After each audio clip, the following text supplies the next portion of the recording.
Hey girl, welcome back to Forgiveness Fridays. I'm Christian, and today is Friday, which means that we are taking another step towards freedom for you and your child. A couple days ago, or not a couple days ago, but a couple years ago, I remember making a post and it said, "Don't be the reason the next generation stumbles. Stop running from it and face it."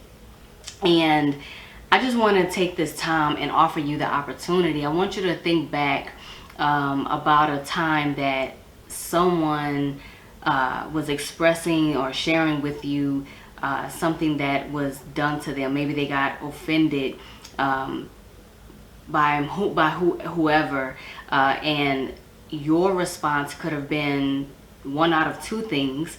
You could have gotten angry along with them because that's your friend or your loved one, or it could have been, okay, I understand, and then you were quick to say, but you're going to have to forgive them.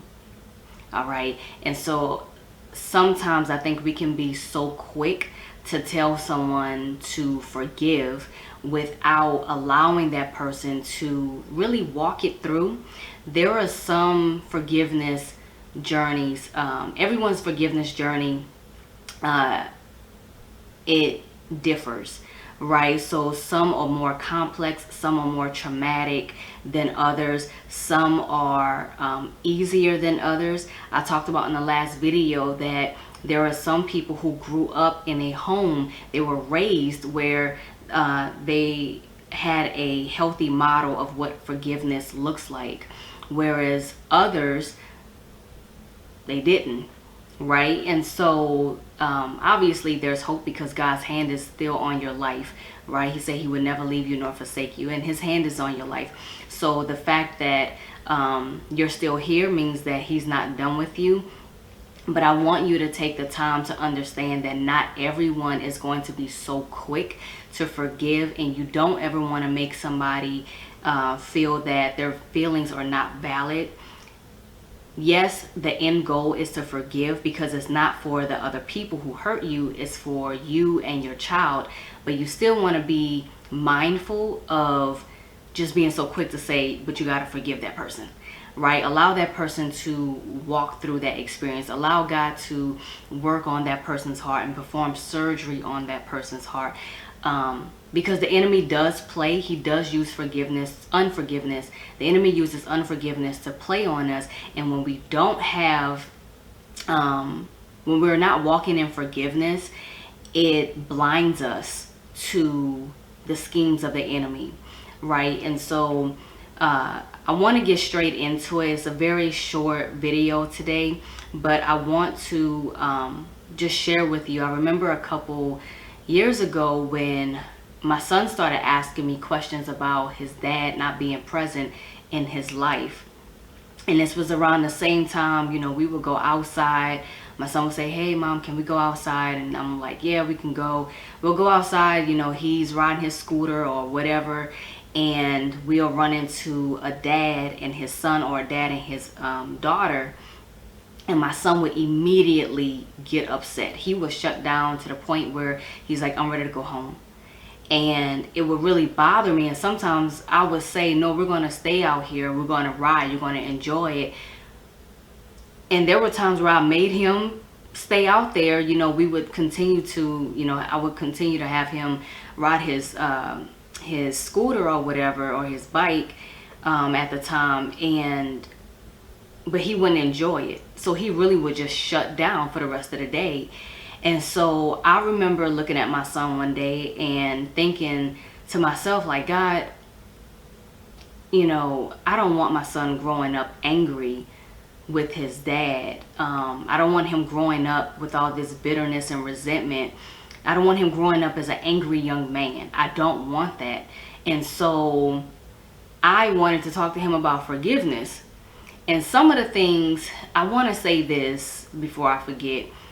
If we're not careful, you see a lot of our young boys growing into young men still carrying on the anger and the bitterness and resentment. They're carrying that on into adulthood, not ever reaching the point of forgiving their father or forgiving whoever have hurt them, right, in their life, to the point where as they're growing up and they're not forgiving that person, they're just angry with them, they can actually grow up and do the very thing that the person who they're mad at did to them. So for example, a young boy is upset at his dad not being in his life during childhood, during the years that he thought his dad should have been there for him, rightfully so, right? But he's so angry with him that as he grows up into young adulthood, he ends up doing that to his own family, leaving his family and not being present for his children, not being present for the mom, right? We don't want that for our children. And it can go, if you have a daughter, it can be the same way. You know, you don't want your daughter to grow up being angry with her dad not being in her life, and here it is now, she's in young adulthood and she's looking for daddy in her boyfriend who cannot fill that void for her, right? And so she's constantly making these same these repetitive cycles of picking the wrong guys who don't deserve her, and she's looking for love to fill that void when only God can fill that void, right? So that's important. And so I want you, if you haven't already, you know, taken the opportunity, I really encourage you to look at the last video that I did, and it's titled Why the Enemy Uses Unforgiveness to Play on You. Because when you're walking in unforgiveness, you are blinded. You cannot see the schemes of the enemy. You cannot see how he's using that unforgiveness to constantly, you know, play on you. Every time you turn around, it's the same results. Every relationship, the same results. Friendships, romantic relationships, whatever the case may be, the enemy is just sitting back laughing at you because you're so blinded because of unforgiveness, right? And so back to the story, I just remember asking God, how am I supposed to talk to him about forgiveness? Because every time I would try to talk to my son about forgiveness, it just wasn't clicking. It wasn't. It was going in one ear and out the other, and I was getting frustrated. I'm like, why he don't understand? I'm talking to him about forgiveness. He is just not clicking. He not getting it. And so that was around the same time that God was speaking to me about forgiving my dad. So I couldn't see it at the time, but now I'm seeing it, and now it's making more sense. God was using me to be the example on how to forgive. He was using me to model out what forgiveness looks like, what it sounds like, what's the real, you know, the real deal when it comes to walking out forgiveness in your life, right? There were times that my son can be very sneaky at times. We're working on it, but he can be very sneaky at times. And so there were times where he would basically tell on himself that he would hear my prayers. And so it would frustrate me. And so I had to talk to him about my privacy, because there are times where I don't want him to hear my prayers to God.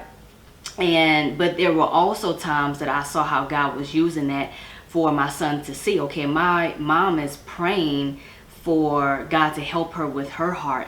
My mom is asking God to help her in forgiving her dad for not being here. So much so that my son came to me one day and he said, why are you forgiving your dad? He's not here in your life. And that opened up the door. God used that to open up the door for me to talk about the importance of forgiveness, why we need to forgive, and how it's freeing me. That was like the turning point of now my son wanting to ask questions about forgiving his dad. So then we started his journey, right? And so the whole point of this message is to understand that instead of just being so quick to telling others, hey, you're gonna have to forgive this person, allow God to use you to be the model of forgiveness, of walking out forgiveness and what it looks like. The good moments, the sad moments, the angry moments, all of it. Allow people, you know, you have your circle and you have people that that is safe, you know, but when it comes to your children, you can show them some things, to show them that yes, it's real. I'm still angry with my dad and I'm working this out with God, but I'm being intentional about talking to God about it and allowing God to come into my heart and, you know, performing the surgery that only he can do. So there were times, you know, I was praying for God to give me compassion for my dad. Give me compassion to love my dad. You know, despite what he did, give me compassion. Give me, allow me to see my dad through the eyes of Jesus Christ. Even though there were times where I didn't want to, because I was still hurt. I was deeply hurt, right? And so there were times where I was asking God, God, give me eyes to see my dad the way you see him.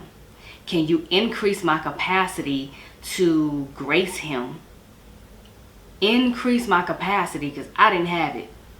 I did not have it. I'm just letting you know that right now. There were times where I had really toxic thoughts towards my dad because he wasn't there during the years that I really needed him.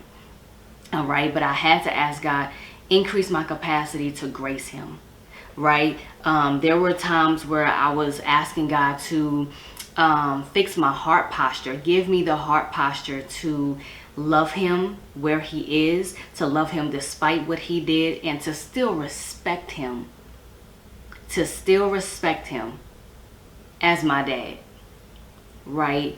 There were times where, and I think this is just an ongoing process in your daily life, but to ask God to align your spirit with his spirit.